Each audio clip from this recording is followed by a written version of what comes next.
Bismillahirrahmanirrahim. Assalamualaikum warahmatullahi wabarakatuh. Alhamdulillahi rabbil alamin. Wabihi nasta'in ala umurid dunya waddin. Ashhadu an la ilaha illallah wa ashhadu anna Muhammadan abduhu wa rasuluh. اللهم صل وسلم وبارك على هذا النبي الكريم وعلى آله وصحبه ومن تبعهم بإحسان إلى يوم الدين أما بعد. Bapak Ibu kaum muslimin, jamaah salat maghrib yang Allah muliakan, pada malam hari ini kita bersyukur kepada Allah Subhanahu wa taala. Pada malam hari ini Allah izinkan kepada kita semua untuk kembali mengecas keimanan kita. Bapak-bapak, saat ini orang sangat khawatir kalau seandainya mereka keluar rumah dan baterai HP mereka habis. Ya Pak ya, ini ya.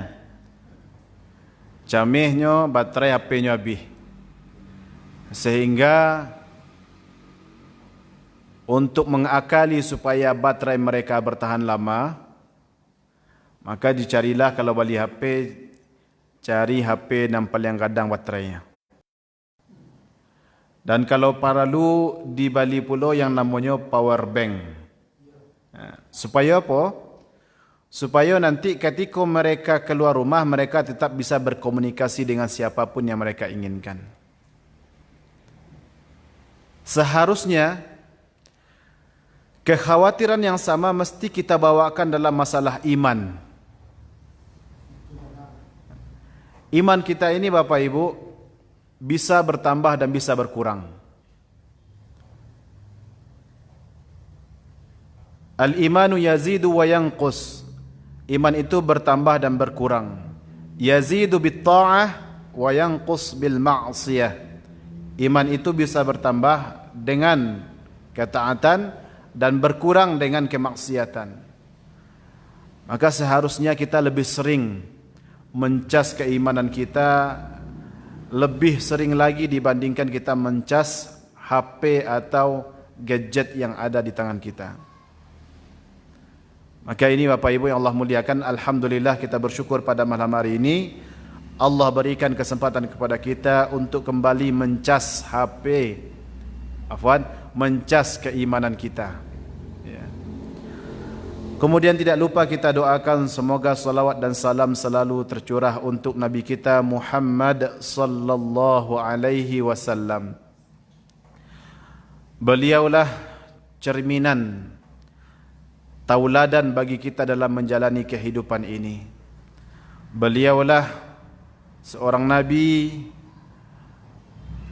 yang Allah katakan wa innaka la'ala khuluqin 'azim. Sungguh engkau berada dalam akhlak yang agung.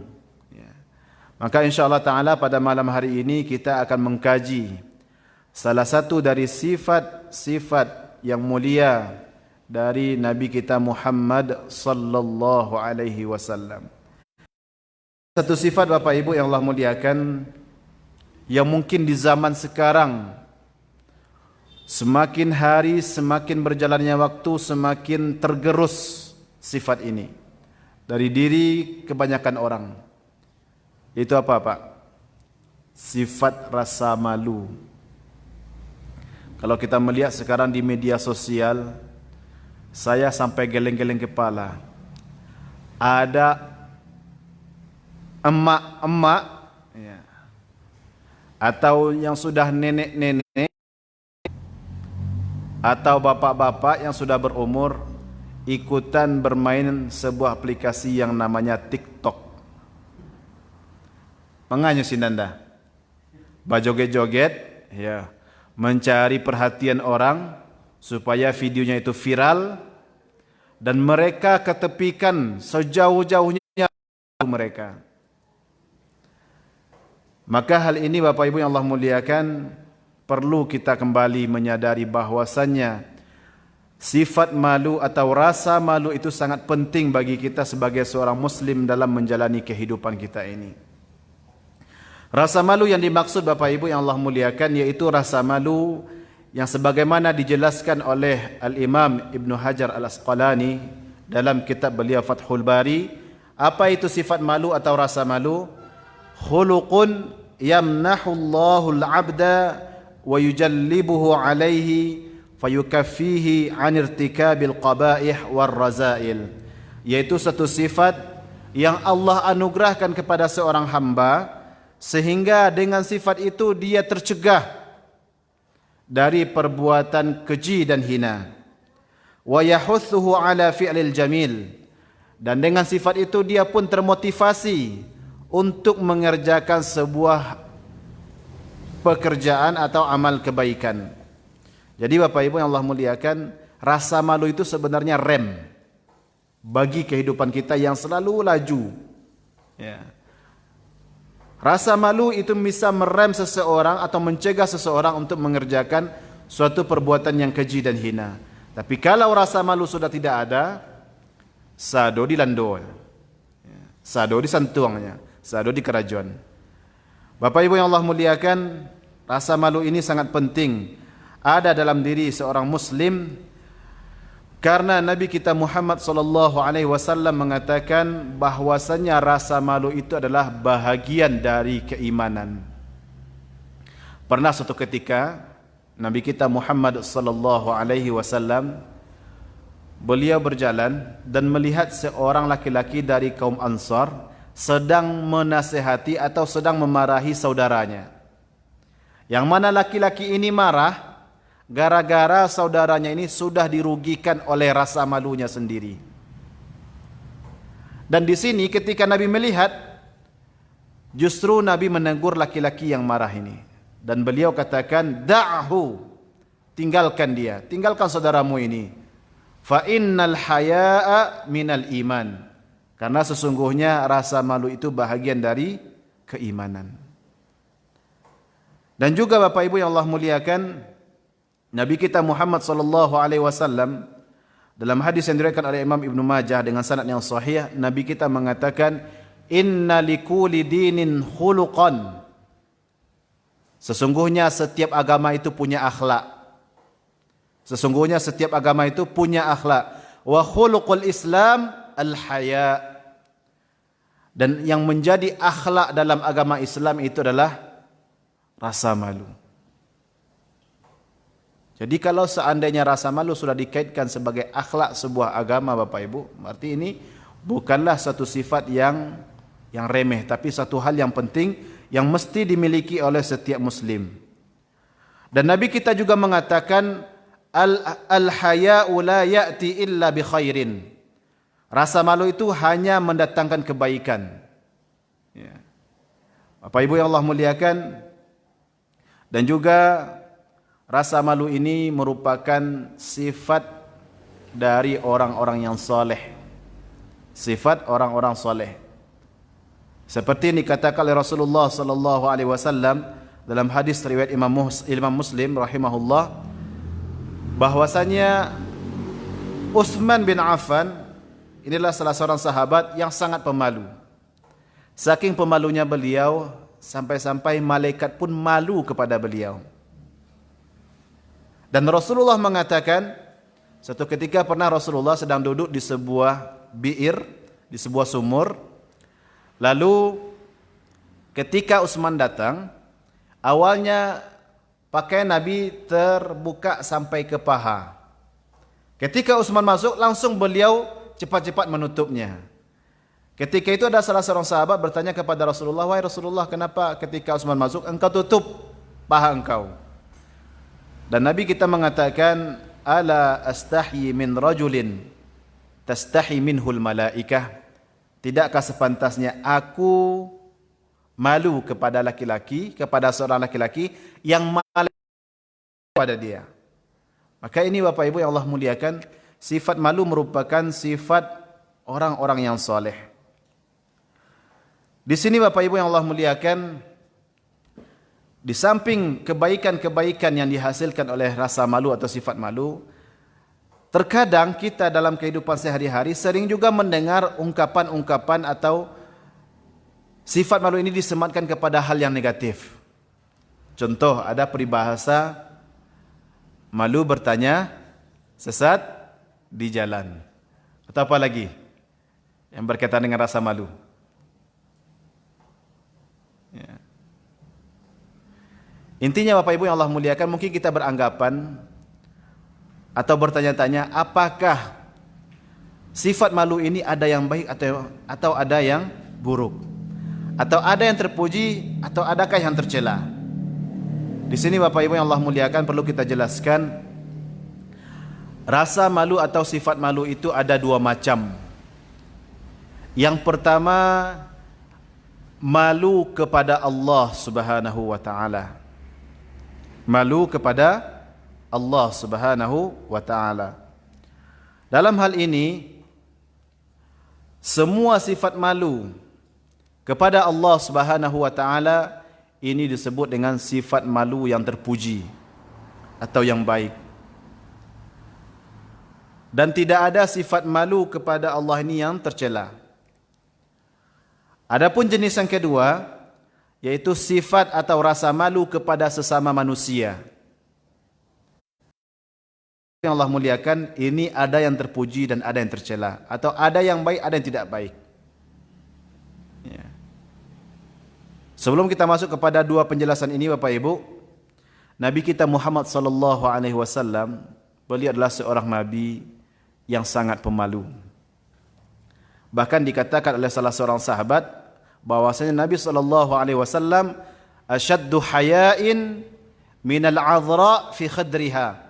Bahkan Nabi SAW saking pemalunya beliau lebih pemalu dibandingkan seorang wanita yang dipingit. Ya. Mungkin kita pernah mendengar Bapak Ibu ada istilah wanita-wanita pingitan. Siapa tu Bu? Orang-orang yang tak boleh keluar dari rumahnya, sekali-kali keluar, ia sangat pemalu. Ya. Dan Nabi SAW dikatakan oleh para sahabat, beliau lebih pemalu lagi dibandingkan wanita yang dipingit.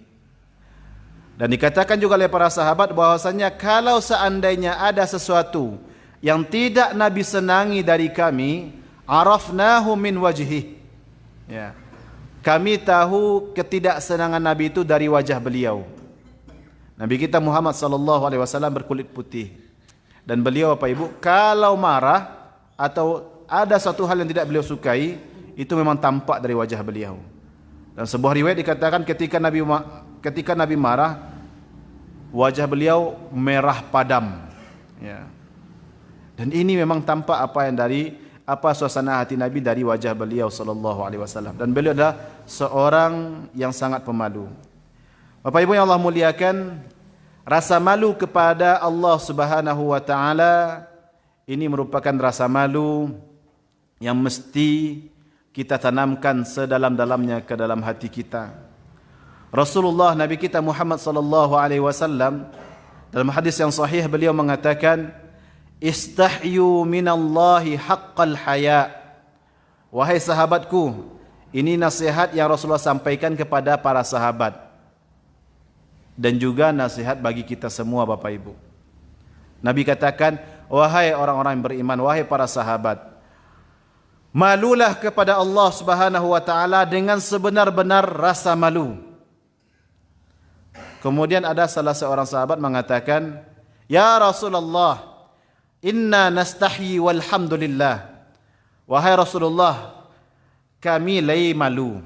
Kami lay punya rasa malu atau sifat malu. Alhamdulillah. Tapi di sini Rasulullah menangkap rasa malu yang dimaksud oleh para sahabat adalah rasa malu yang pada umumnya. Dan Nabi pengen lebih spesifik atau pengen lebih jelas. Dan Nabi katakan, walaysa dzaka, bukan itu yang aku maksud. Bukan rasa malu yang kalian maksudkan yang aku maksud. Akan tetapi, fa innal haya haqqal haya, sebenarnya yang benar-benar sifat malu, sebenar-benar malu kepada Allah Subhanahu wa taala antahfaza ra'sa wa ma wa'a. Engkau menjaga kepala dan apa yang ada di kepala. Apa itu Pak yang ada di kepala? Pertama sekali menjaga mata awak. Menggunakan nikmat mata ini Bapak Ibu mesti kepada hal-hal seperti apa yang Allah inginkan, seperti apa yang Allah ridhai. Kemudian menjaga pendengaran kita, mendengarkan satu hal yang mengundang ridha Allah Subhanahu wa taala. Kalau seandainya kita hadir di sebuah majlis, ternyata di majlis itu lebih banyak orang menggunjing dibandingkan memberikan manfaat kepada kita, lebih banyak mudaratnya, maka dalam hal ini lebih baik kita tinggalkan majlis tersebut. Daripada dosa kita yang bertambah, maka lebih baik tinggalkan. Kemudian juga kita menjaga lisan kita. Dan perkara menjaga lisan ini Bapak Ibu yang Allah muliakan, ini perkara yang tidak mudah.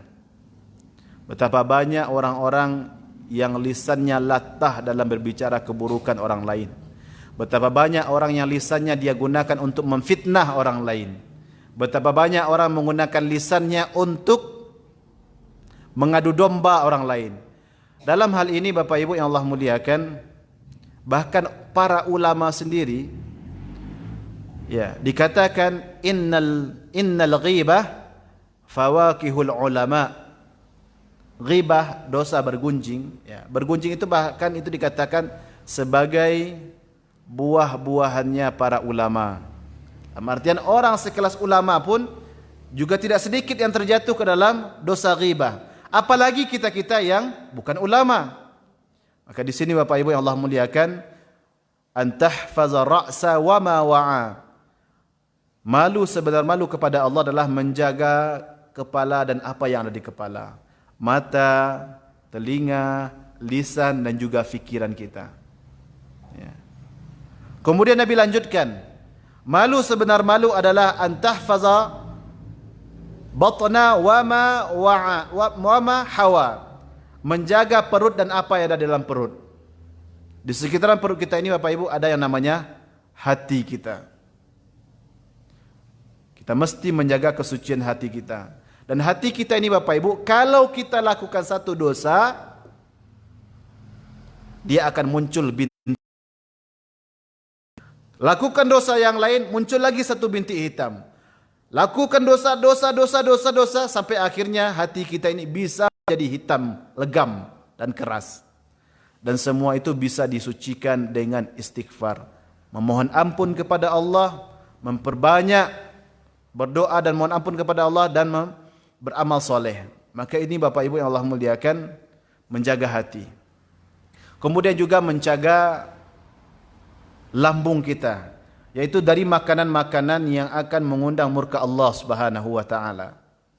Dan setiap yang kita masukkan Bapak Ibu dari bukan yang halal, ini tidak ada balasannya kecuali neraka. Rasulullah mengatakan, kullu lahmin nabata min suhtin fannaru aula bihi. Setiap daging yang tumbuh dari yang haram, maka nerakalah yang lebih pantas untuk memanggangnya, untuk membakarnya.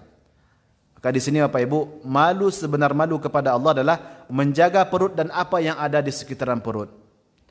Kemudian Nabi lanjutkan bahwasanya malu sebenar malu kepada Allah Subhanahu wa taala yaitu wal tadhkuril mauta wal bila.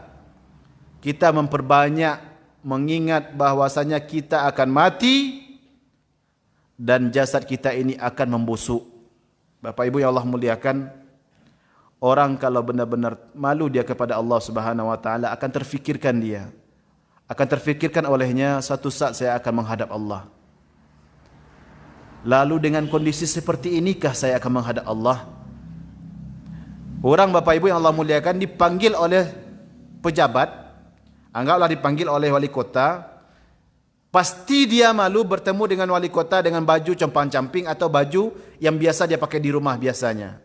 Baju kaos, kemudian celana pendek. Pasti malu dia bertemu dengan Bapak wali kota dengan penampilan seperti itu.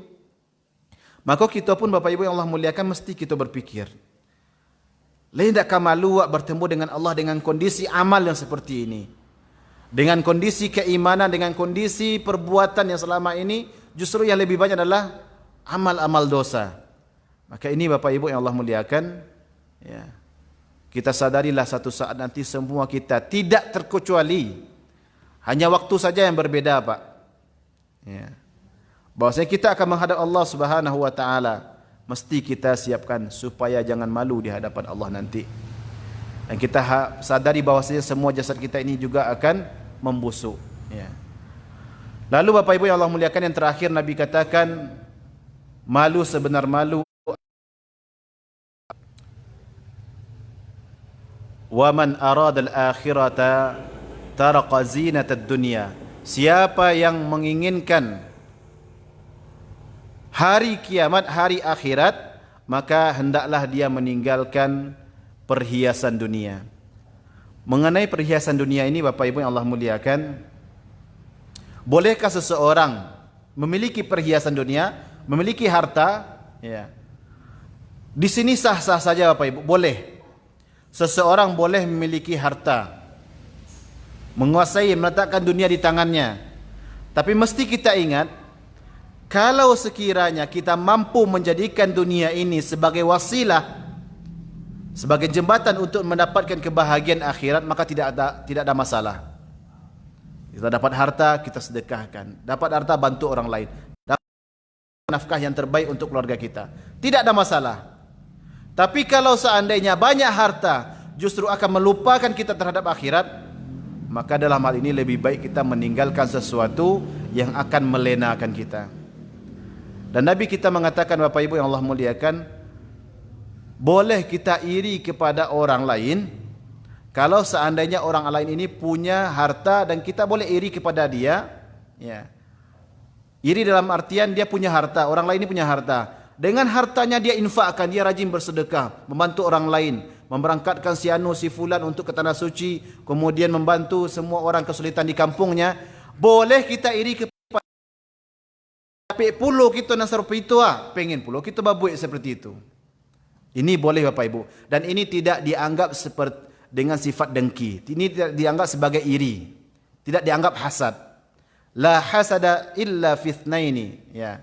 Tidak dianggap sebuah kedengkian kepada dua orang, yaitu orang memiliki harta, kemudian dia menghabiskan hartanya di jalan Allah, dan kita pun ingin berbuat seperti itu. Kemudian yang kedua kata Nabi, orang yang diberikan oleh Allah ilmu, kemudian dia amalkan ilmu dan dia ajarkan kepada orang lain. Kita pun ingin, kok dapat ambo ilmu seperti itu yo pengen puluh ambo mengajarkan orang, yo pengen lu ambo beramal dengan ilmu ambo. Dan ini tidak dianggap sebagai orang yang iri atau dengki. Di sini Bapak Ibu yang Allah muliakan, manusia itu ada 4. Terhadap dunia ini ada jenis manusia ada 4. Yang pertama ada manusia kalau nyu punya harato, nyu jadikan harato itu sebagai untuk mendapatkan kebahagiaan akhirat. Jenis yang kedua, orang yang dapat harato tapi justru terlena dengan haratonya itu. Ya.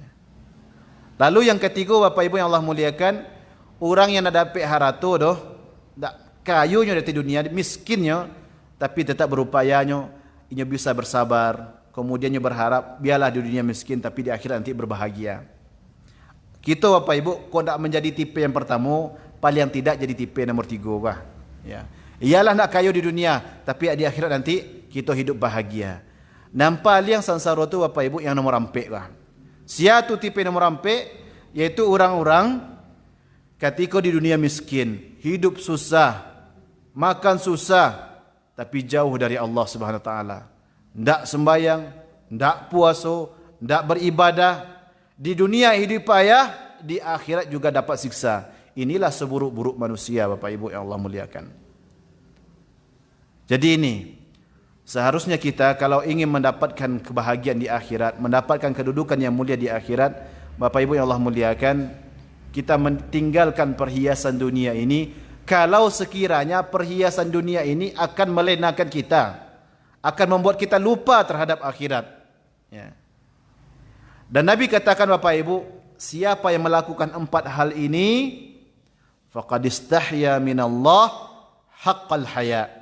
Siapa yang menjaga kepala dan isinya, kemudian menjaga perut dan isinya, selalu mengingat mati dan jasad ini akan membusuk, kemudian meninggalkan dunia untuk mendapatkan akhirat. Siapa melakukan 4 hal ini, Bapak Ibu yang Allah muliakan, Nabi katakan itulah orang-orang yang sebenar-benar malu kepada Allah Subhanahu wa taala. Ini jenis yang pertama, Bapak Ibu, malu kepada Allah. Jenis yang kedua yaitu malu kepada sesama manusia. Malu kepada sesama manusia, Bapak Ibu yang Allah muliakan, ini bisa terpuji ketika seseorang meninggalkan suatu perbuatan dan dia meninggalkannya karena malu kepada penilaian manusia dan takut juga malu kepada Allah Subhanahu wa taala. Dan rasa malu ini, Bapak Ibu yang Allah muliakan, mungkin yang masih mencegah sebahagian orang dari perbuatan keburukan. Sama halnya dahulu ketika Abu Sufyan, beliau pernah dipanggil oleh Raja Romawi di Syam.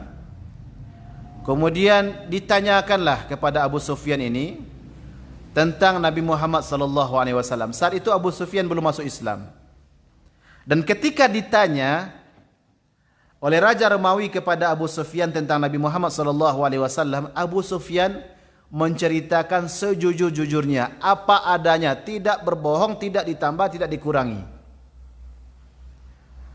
Setelah itu, Bapak Ibu, Abu Sufyan mengatakan, ambo kalau nak malu dikatakan sebagai penduto, ambo akan sampaikan berita bohong kepada Raja Romawi itu. Ya. Tapi dek malu, dek takut disabui sebagai orang yang pendusta, maka dia tidak mau menyatakan pernyataan-pernyataan bohong. Dia berjujur dalam hal ini. Ini Bapak Ibu yang Allah muliakan. Ini rasa malu kepada sesama manusia. Dan rasa malu kepada sesama manusia ini, Bapak Ibu yang Allah muliakan, bisa jadi tercela dalam 2 hal. Yang pertama, bisa jadi tidak baik dalam 2 hal. Yang pertama, ketika seseorang malu untuk melakukan kebaikan atau ketaatan kepada Allah Subhanahu wa taala. Seseorang malu untuk melakukan ketaatan atau kebaikan kepada Allah sehingga dia tidak mau melakukannya. Meninggalkan ketaatan atau kebaikan kepada Allah karena malu kepada sesama manusia. Contoh, Bapak Ibu, ada orang yang malu menyampaikan, tidak mau menyampaikan kebenaran karena malu dikatakan sebagai orang yang merasa diri paling benar. Tidak mau menyatakan kebenaran karenanya malu atau khawatir orang nanti akan menilainya, akan mencapnya sebagai orang yang merasa dirinya paling benar. Padahal kalau kebenaran ya disampaikan. Bahkan Bapak Ibu yang Allah muliakan, seorang wanita di zaman Umar bin Khattab, dahulu Umar pernah berkhutbah, menyampaikan pesan bahwasanya beliau ingin membatasi nilai sebuah mahar. Ketika seorang laki-laki hendak meminang seorang wanita, maka seorang wanita tidak boleh melebihi maharnya dari ketentuan yang ditetapkan Umar. Lalu Bapak Ibu, ada seorang wanita yang memprotes kepada Umar saat itu, dan beliau katakan, wahai Amirul Mukminin, bagaimana engkau akan membatasi sesuatu yang sudah Allah bebaskan kepada kami, itu menjadi hak kami. Dan Umar pun menerima. Kalau benar, kenapa kita harus tidak mau menyampaikannya karena takut dikatakan sebagai orang yang dirinya merasa paling benar? Tidak. Kalau benar kita katakan, Bapak Ibu yang Allah muliakan, kita sampaikan. Tidak perlu malu kepada sesama manusia kalau memang yang kita akan sampaikan, yang kita akan perjuangkan suatu kebenaran. Atau malu, tidak mau mengerjakan suatu perbuatan yang baik seperti mengajak kepada kebaikan atau mengajak orang untuk meninggalkan kemungkaran hanya karena malu dikatakan sebagai dirinya yang paling suci. Ada orang nak muah mengajak orang kepada kebaikan atau nak muah menagan orang, dek takui atau dek malu dianggap sebagai dirinya paling suci. Padahal Bapak Ibu yang Allah muliakan, penilaian-penilaian seperti ini adalah penilaian-penilaian yang memang sengaja dibuat untuk melemahkan kita untuk beramal ma'ruf nahi mungkar. Yang namanya kesalahan, setiap orang pasti salah. Setiap anak cucu Adam pasti terjatuh kepada kesalahan.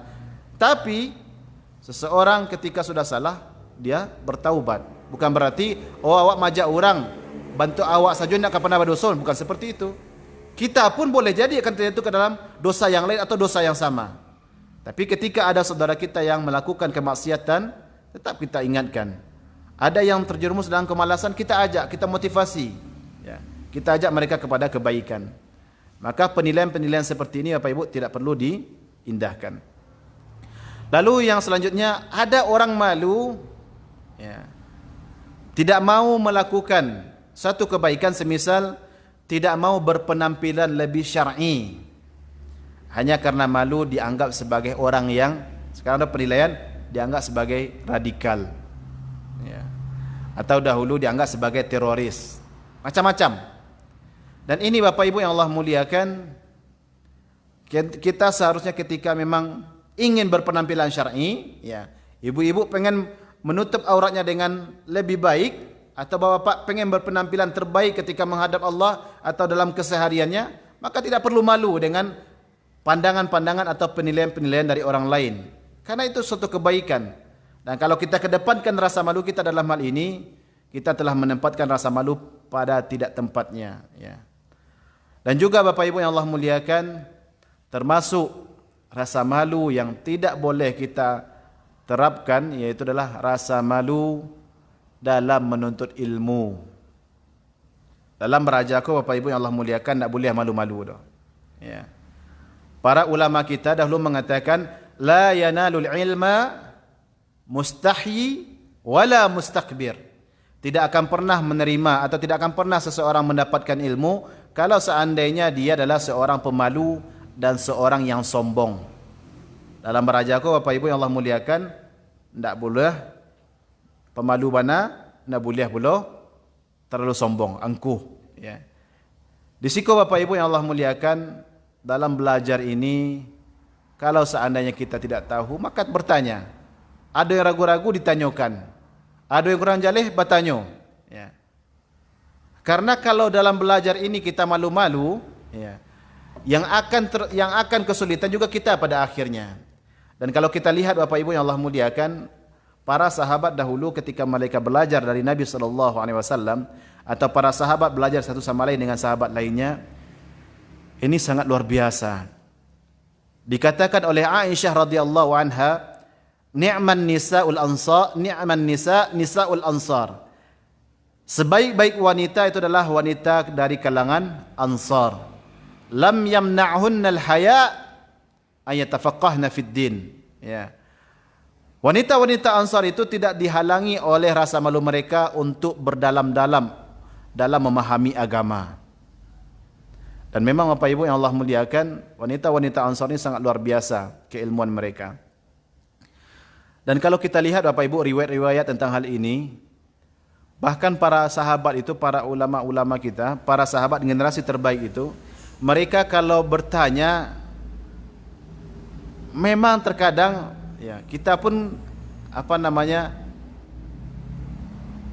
masih belum mampu mungkin, atau masih segan-segan. Tapi para sahabat tidak. Mereka singkirkan rasa malu mereka dalam menuntut ilmu. Karena memang kalau tidak ditanyakan, bila ke ditanyuan, ya. Kalau nak ditanyakan kini, ya, entah lekai duit je orang yang ditampik bertanya gitu nanti, ya. Kita lihat Bapak Ibu beberapa riwayat dikatakan bahwasanya pernah terjadi perdebatan antara kalangan Ansar dan Muhajirin. Apa yang diperdebatkan? Yaitu tentang kapan seorang suami atau seorang istri itu mesti mandi wajib, ya. Ketika mereka berhubungan, kapan wajib mandi itu, ya, kapan dia harus mandi junub. Ketika itu Bapak Ibu yang Allah muliakan, dari kalangan Muhajirin mengatakan seseorang baru wajib dia mandi junub kalau seandainya dia sudah berhubungan meskipun belum keluar air mandinya, ya. Lalu sedangkan kaum Ansar mengatakan seorang laki-laki, seorang suami sudah wajib dia mandi junub ketika dia sudah berhubungan meskipun belum keluar air maninya. Perdebatan di antara para sahabat. Dan Bapak Ibu yang Allah muliakan, ada salah seorang sahabat yang bernama Abu Musa al-Ash'ari. Ya. Beliau ini pergi menghadap istri Nabi Muhammad sallallahu alaihi wasallam, yaitu Aisyah radhiyallahu anha. Bertanya Abu Musa al-Ash'ari kepada Aisyah, "Ya ummah," wahai ibu. Ibu di sini adalah, yang dimaksud adalah ummahatul mukminin, ibunya orang-orang yang beriman. Di sini perlu kita jelaskan Pak Ibu, istri-istri Nabi itu digelari dengan ummahatul mukminin, ibu-ibunya orang-orang yang beriman. Ya. Kenapa? Karena memang istri-istri Nabi itu ibarat ibu bagi kita. Ya. Dan istri Nabi ketika Nabi sudah wafat, haram bagi kaum muslimin untuk menikahi istri-istri Nabi, janda-janda Nabi. Ya. Karena memang diposisikan sebagai seorang ibu. Di sini Bapak Ibu yang Allah muliakan, Abu Musa al-Ash'ari, beliau jujur mengungkapkan kepada Ibunda Aisyah radhiyallahu anha, "Ya ummah, aku punya pertanyaan, tapi aku malu bertanya kepada engkau." Ya, malu di sini segan. Tapi apa kata Aisyah? "Apakah engkau akan malu kalau seandainya pertanyaanmu itu engkau lemparkan, engkau tanyakan kepada ibu yang mengandungmu? Dan sesungguhnya aku ini juga ibumu. Maka kalau engkau tidak malu bertanya kepada ibumu, tanyakanlah kepada aku." Akhirnya ditanyakan oleh Abu Musa al-Ash'ari, kapan seseorang itu baru wajib mandi junub? Dan dijelaskan oleh Aisyah radhiyallahu anha bahwasannya seseorang sudah wajib dia mandi junub idza jalasa ala sya'bihal arba', kalau seandainya seorang laki-laki sudah berdiri di 4 cabang anggota tubuh istrinya.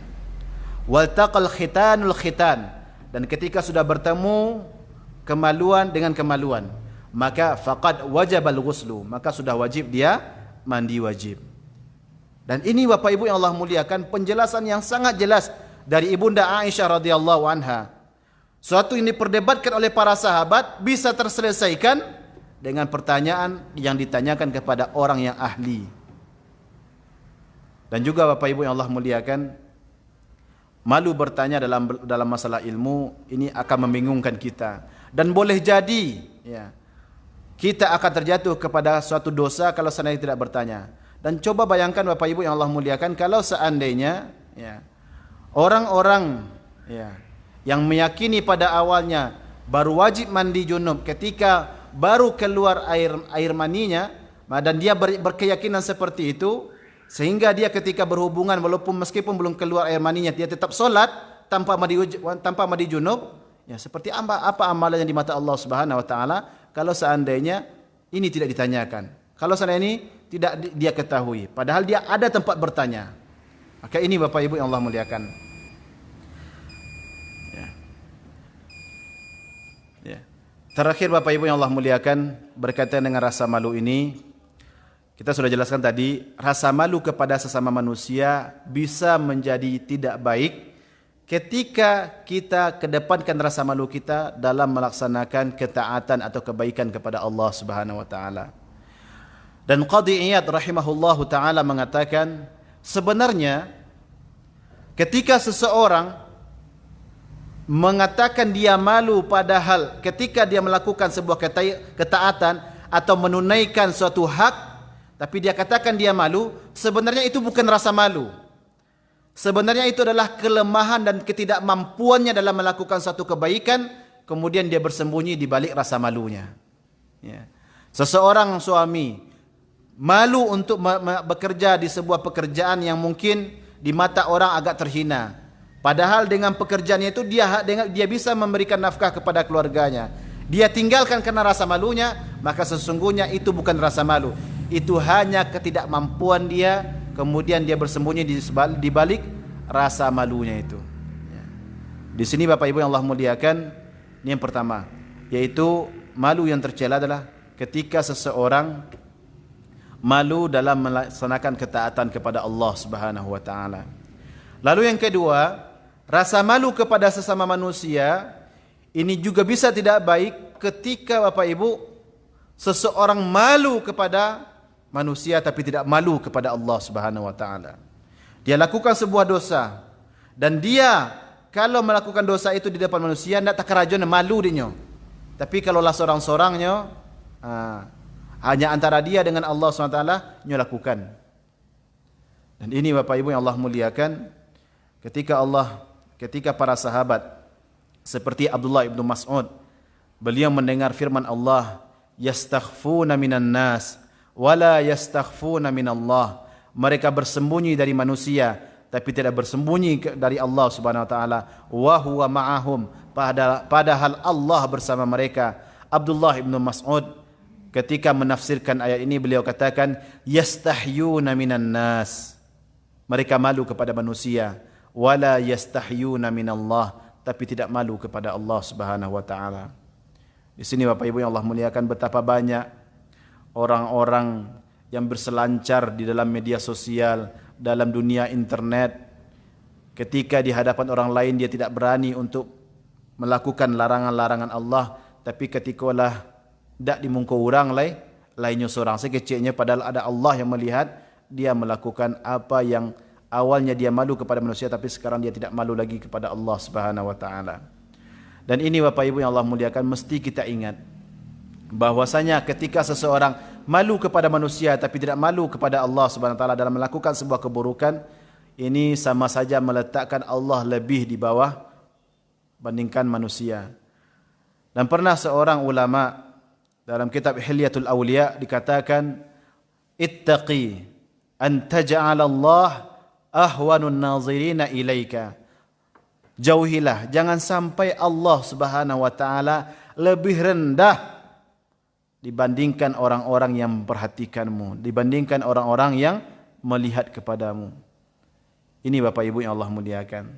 Sejatinya rasa malu itu baik, tapi dia bisa menjadi tidak baik ketika kita tidak pas meletakkannya. Yaitu kita malu dalam melaksanakan ketaatan kepada Allah, malu kepada sesama manusia dalam melaksanakan ketaatan kepada Allah, atau kita lebih malu kepada manusia, meletakkan rasa malu kita kepada manusia lebih dahulu dibandingkan rasa malu kita kepada Allah Subhanahu wa taala. Ini kiranya Bapak Ibu yang Allah muliakan dari kajian kita pada malam hari ini. Sebelum kita tutup, silakan kalau ada pertanyaan. Bismillah.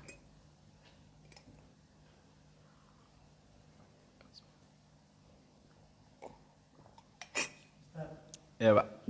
Itu Rasulullah menurunkan pakaiannya di hadapan umat, apakah itu menjadi hujah kalau laki-laki tidak boleh menunjukkan aurat kepada laki-laki? Ya. Apakah ketika Rasulullah menutup pakaian beliau ketika Utsman masuk, ini tidak menjadi hujah bahwasanya seorang laki-laki tidak boleh melihatkan auratnya kepada sesama laki-laki? Memang dari hadis ini yang saya ketahui berbeda pendapat ulama tentang batasan aurat seorang laki-laki yang boleh dia lihatkan kepada laki-laki lain. Dari hadis yang sama. Kalau kita buka riwayat yang lebih lengkapnya, itu Nabi SAW sedang duduk di sebuah sumur di dekat Masjid Quba. Ya, di dekat Masjid Quba. Yang saat itu yang mendampingi beliau kalau tidak salah Abu Musa al-Ash'ari kalau tidak salah. Nabi duduk di sumur, kemudian yang menjaga Nabi di tepi sumur itu adalah Abu Musa al-Ash'ari. Ketika itu Nabi sedang duduk dan memang beliau ke ataskan pakaian beliau sampai di atas lutut. Ya, terbuka sebahagian paha Nabi. Lalu ketika itu Abu Bakar masuk. Minta izin kepada Abu Musa al-Ash'ari.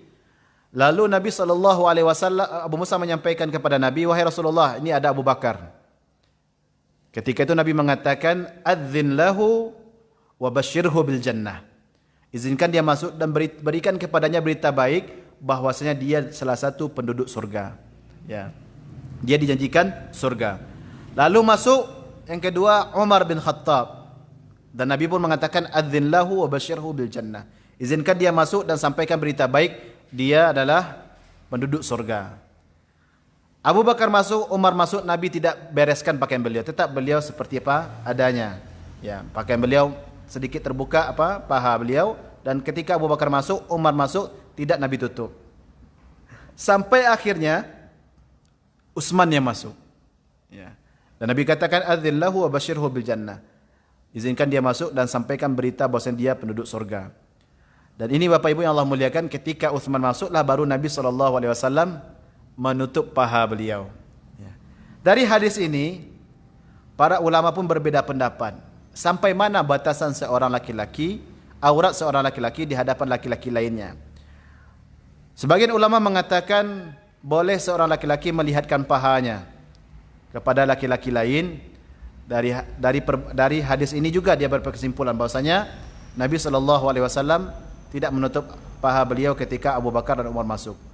Tapi sebagian ulama lain mengatakan batasan aurat yang boleh dilihat oleh laki-laki dari laki-laki lain itu adalah antara pusar dengan lutut. Ya. Antara pusar dan lutut ini aurat, yang selebihnya boleh dilihat. Maka di sini ada terjadi perbedaan pendapat ulama, apakah aurat yang diperbolehkan bagi seorang laki-laki di hadapan laki-laki lain, apakah boleh paha atau mesti di bawah lutut? Ya. Maka di sini Bapak Ibu yang Allah muliakan, terjadi perbedaan pendapat ulama, tapi sebaiknya seorang laki-laki tetap menjaga batasan-batasan yang aurat, yang jelas-jelas aurat, kemudian juga menutupi batasan-batasan ya, yang juga bisa dirujuk kepada masalah tata krama atau sebuah norma-norma yang terjadi di sebuah masyarakat. Ya. Karena di sebahagian tempat justru hal-hal seperti ini juga mengundang fitnah yang lain. Ya. Kalau seandainya aurat ini tidak dijaga dengan baik, maka dalam hal ini lebih baik tetap dijaga batasan-batasan auratnya, baik itu yang aurat besar maupun aurat tidak besarnya. Tapi yang jelas para ulama sepakat bahwasanya adapun aurat mughallazah, aurat yang paling besar, ya, yaitu kemaluan, itu tidak boleh diperlihatkan oleh sesama laki-laki. Ya. Tapi adapun paha ini terjadi perbedaan pendapat ulama. Tapi alangkah baiknya juga ditutup. Khususnya dalam hal ini bagi para laki-laki pemuda yang hobi bermain bola. Ya Pak ya. Kalau sepak bola itu sampai mana Pak? Biasa sampai di atas lututnya. Sebaiknya ditutup juga sampai ke lutut. Sekarang sudah ada celana-celana atau pakaian-pakaian yang bisa mendukung hal itu, maka dilakukanlah dengan sebaik mungkin. Jangan sampai ketika kita bermain bola kita membuka aurat, atau yang masih dalam wilayah perselisihan di kalangan ulama mana yang batasan aurat. Yang jelas ketika kita khuruj keluar dari batas, dari kekhilafan, dari batas, keluar dari khilaf atau yang diperdebatkan para ulama, itu tentunya lebih baik. Wallahu a'lam bishawab. Mungkin itu Bapak Ibu, karena sudah masuk waktu salat Isya, kita cukupkan kajian kita pada malam hari ini sampai di sini. Mudah-mudahan bermanfaat dan mudah-mudahan Bapak Ibu yang Allah muliakan, kita menjadi hamba-hamba Allah yang Allah cintai, karena kita bercermin kepada satu sifat yang sangat dicintai oleh Allah dan juga Allah sallallahu alaihi wasallam. Mudah-mudahan kita bisa menjadi hamba-hamba yang pemalu di mata Allah Subhanahu wa taala. Ini kiranya Bapak Ibu, kalau ada yang kurang dan salah kita mohon maaf. Kalau ada yang benar, ini dari Allah dan Rasulullah. Kalau ada yang salah dari apa yang saya ucapkan, Allah dan Rasulullah terlepas dari apa yang saya ucapkan. Aqulu qawli hadza astaghfirullah li wa lakum. Subhanakallahumma wa bihamdika asyhadu an la ilaha illa anta astaghfiruka wa atubu ilaik. Wassalamu alaikum warahmatullahi wabarakatuh.